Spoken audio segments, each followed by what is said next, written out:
안녕하세요. GTS 한국사. 자, 오늘은 주제 15, 동학농민운동에 대해서 한번 알아보도록 하겠습니다.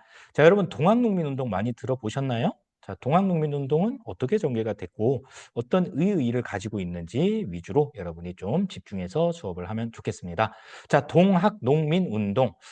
동학은 종교죠. 농민은 이제 이 당시에 이제 직업이라고 볼 수 있는데, 이 둘은 사실 전혀 관계가 없었어요. 그런데 어쩌다 보니까 결합을 해서 1894년도에 이 거대한 동학농민운동이 일어나게 되는데, 자, 여러분 한번 정리를 다시 해볼게요. 자, 동학은 어떤 종교냐면요. 몰락한 양반인 최재우가 인내천, 사람이 곧 하늘이다 라는 게 인내천이죠.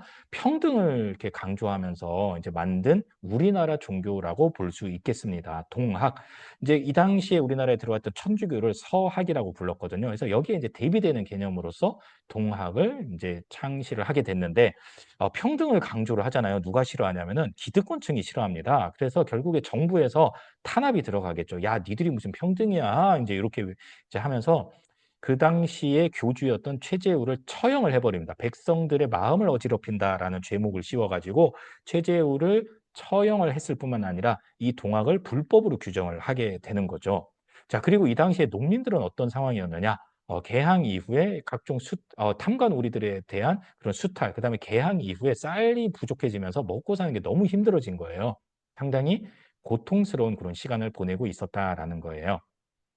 자, 동학농민운동의 시작 한번 살펴볼게요. 처음부터 뭔가 이렇게 정치적인 구호가 있었던 건 아니고요. 처음에는 굉장히 종교적인 이유로 시작이 됩니다. 그게 바로 교조 신원 운동인데요. 교조, 종교의 할아버지, 종교의 조상, 즉 억울하게 처형당한 최재우의 원한을 풀어준다라는 뜻입니다. 교조 신원, 원한을 풀어준다 이런 뜻이거든요. 교조의 원한을 풀어준다. 최재우가 억울하게 죽은 그런 이제 누명을 좀 벗겨준다라는 운동으로 생각을 하면 되겠습니다. 그래서 최재우의 명예회복뿐만 아니라 불법으로 규정했던 이 동학, 요거 이제 포교의 자유를 인정해달라라는 주장을 했던 그런 운동이라고 보면 되겠습니다. 집회를 열었습니다. 삼내라는 곳에서 열었더니 정부가 들은 척도 안 합니다. 그래서 서울까지 진출을 하죠. 그래서 서울에서 이제 대규모 집회를 했으나 정부가 반응이 없습니다. 그래서 이제 다시 돌아왔어요. 그래서 이제 충청도 보은에서 세 번째로 이제 집회를 하게 되는데, 자, 이때는 동학교도뿐만 아니라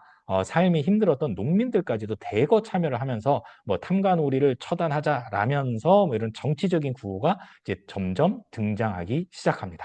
자, 그러던 와중에 전라도 고부라는 곳에서 그때 당시에 군수였던 조병갑이 만석보라는 저수지를 새로 만들겠다며 이 농민들을 상당히 괴롭히기 시작을 합니다. 참다 참다가 더 이상 못 참겠다라면서 그때 당시에 이 동학교도였던 전봉준이 사람들을 모아가지고 이제 공기를 하게 되는 거죠. 자, 이때 이제 유명한 게 사발통문인데 우리가 몇 날 며칠에 봉기합시다. 우리가 원하는 거는 이런 거야. 라면서 쭉 이제 적습니다. 이런 식으로 쭉 적고 우리가 보통 어떤 뭐 선언문이라든지 어떤 문서를 적고 나서 맨 밑에다가 사인을 하잖아요. 근데 보통 누가 제일 먼저 사인을 하죠? 맞아요. 그 모임의 대표가 사인을 해요. 주동자가 먼저 사인을 하게 된단 말이에요.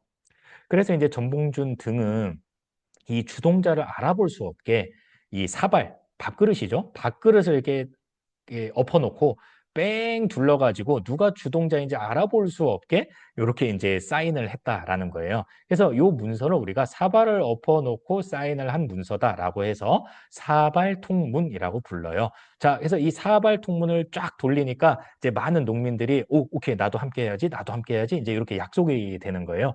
그래서 결국에는 이 고부 관할을 점령을 하고요. 이제 조병갑은 이제 도망가게 되는 거죠. 자, 이렇게 해서 이제 농민들이 고부해서 어쨌거나 작은 승리를 거두게 된 거예요. 자, 요런 이제 소식이 조선 정부에 전해진 거죠. 자, 그래서 조선 정부에서 야, 무슨 소동이 있었다며 가서 어떤 일이 있었는지 좀 조사해 와 라면서 안핵사로 이용태를 이 구부에 파견을 하게 됩니다. 안핵사라는 거는 진상조사단 정도라고 생각을 하면 되겠습니다. 직책이에요, 직책. 도대체 이 사건이 왜 일어났을까? 이제 조사를 해야 되는데 이용태가 이제 고부에 내려와서는 오히려 이 농민봉기의 관련자들을 니네 동학교도지? 동학교도는 불법이야 라면서 이 동학교도로 몰아가지고 이제 처벌하고 막 괴롭히는 거예요, 오히려. 그러니까 이 농민들이 다시 한번 뚜껑이 열린 거죠. 예, 이렇게 빡쳤어요. 그래가지고 1차 농민 봉기가 일어나게 되는데 먼저 백산이라는 곳에 다시 모입니다. 다시 모여가지고 이 탐관오리들을 우리가 척결을 해야 된다. 그리고 외세를 몰아내자 라면서 이제 정부군이랑 이렇게 한판 붙게 되는 겁니다. 자, 어떻습니까? 황토영과 황룡촌에서 놀랍게도 조선 군대를 마주해서 큰 승리를 거두게 돼요. 자, 여러분 한번 생각을 해보세요. 뭐 군인도 아니에요. 무기가 뭐 이렇다 할 뭐 총도 한 자루 없어요. 그런데 조선의 정규군을 맞이해서 황토현이랑 황룡촌에서 큰 승리를 거뒀다라는 것은 물론 이제 농민들이 잘 싸우기도 했겠지만 조선 군대가 얼마나 힘이 없었는지를 여실히 보여주는 그런 사례라고 볼 수 있겠습니다.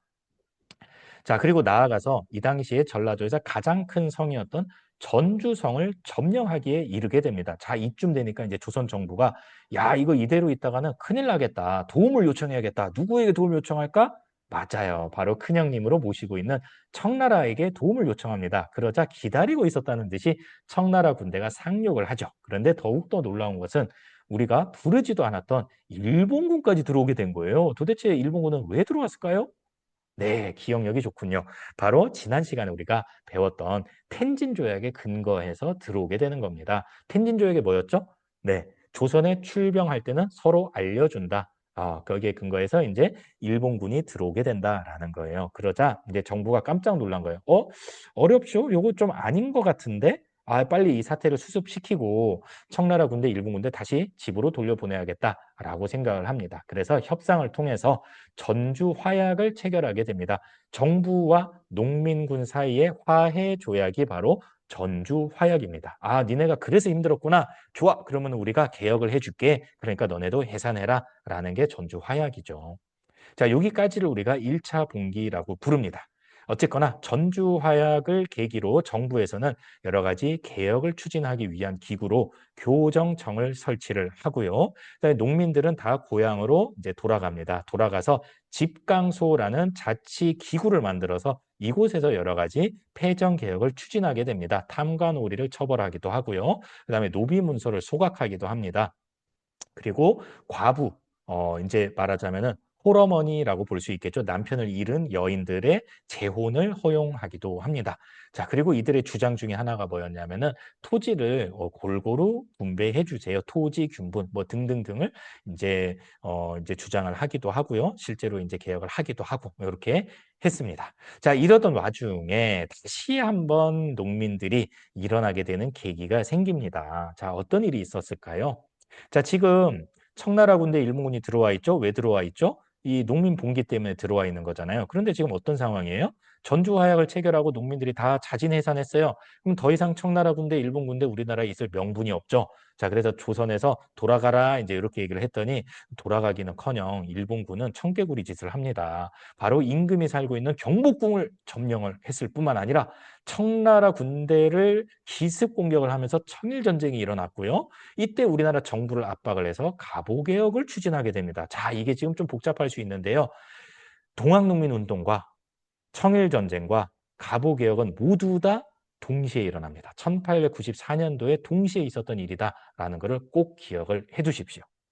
자, 그래서 이 열심히 자기 고향에서 폐정 개혁을 해나가고 있던 이 동학 농민군이 야, 지금 우리가 개혁을 하고 있을 때가 아니다. 지금 일본군이 우리 임금이 살고 있는 경복궁을 불법으로 침공을 하지 않았느냐. 우리가 가서 서울로 가가지고 우리 임금을 구해주자. 라면서 일어났던 봉기가 바로 두 번째 봉기인 2차 봉기 되겠습니다.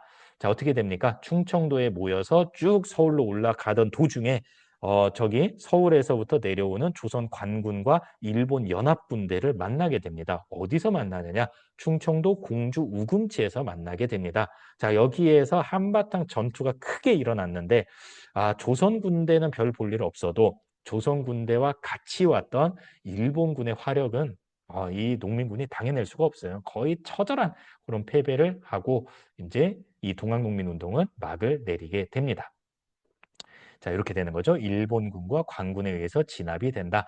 그렇지만 이 동학농민운동 때 이 농민군이 주장했던 여러 가지 내용들이 실제로 갑오개혁에 반영이 됐다라는 점에서 또 큰 의의를 갖게 됩니다. 뭐 대표적인 게 신분제 폐지, 그다음에 과부제가 허용 이런 내용들이 실제로 갑오개혁에서 이루어지게 되는 거죠.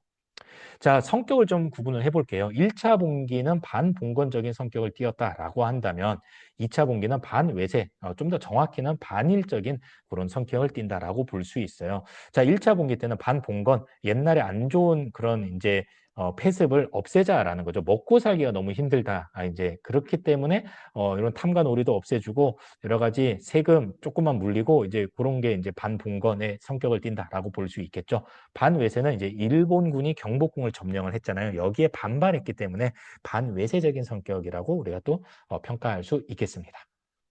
지도 한번 보고 갈게요. 자, 어떤가요? 감을 좀 잡아보세요. 자, 지금 여기가 공주, 우금치예요. 마지막 전투. 자, 여기고 고부가 여기 있네요. 전라도 정읍 근처고요. 그리고 이렇게 이제 나주 있고 장성 있고 전주성 여기 있죠. 전주성. 그래서 이런 지도 여기 지명들 한번 보시고요. 지금 청군 상륙하고 그 다음날 바로 일본군이 상륙을 했는데 청군대는 여기 아산만으로 들어온 반면에 일본군은 생뚱맞게 인천으로 들어오게 됩니다. 서울이랑 가까운 인천으로 들어온 이유를 우리가 추리해 볼 수 있겠죠. 그죠? 애초부터 일본군은 요 동학농민운동 진압보다는 하루라도 빨리 요 서울, 한성을 점령하는 게 목적이었다라는 것을 지도를 통해서도 알 수 있겠습니다. 자, 요게 이제 전봉준 이제 그림이고요. 요거는 이제 전봉준이 체포돼서 서울로 압송되는 그런 장면이라고 보면 되겠습니다. 네, 청일전쟁 이야기로 좀 오늘 이야기를 마무리를 하겠습니다. 청일전쟁에서 일본이 이겨요, 청나라에 대해서. 자, 그래서 이제 체결된 조약이 하나 있는데요. 그 조약이 바로 시모노세키 조약입니다. 욕한 거 아닙니다. 시모노세키 조약. 자, 이 시모노세키 조약으로 일본이 청나라 땅인 요동반도를 할양받게 돼요. 그랬더니 누가 발끈하냐면은 그 땅을 호시탐탐 노리고 있었던 러시아가 발끈을 합니다. 그래서 러시아가 독일과 프랑스를 끌어들여서 일본을 압박을 합니다. 그런 사건을 우리가 삼국 간섭이라고 하고 일본은 이제 막 청일전쟁이 끝났는데 다시 러시아, 프랑스, 독일 세 나라랑 맞짱을 뜰 수가 없어가지고 울면서 이 요동반도를 다시 토해내는 그런 상황까지 펼쳐지게 된다라는 겁니다. 그 이야기를 우리가 갑오개혁과 연관지어서 다음 시간에 이어가도록 하겠습니다. 자, 수고했습니다. 안녕.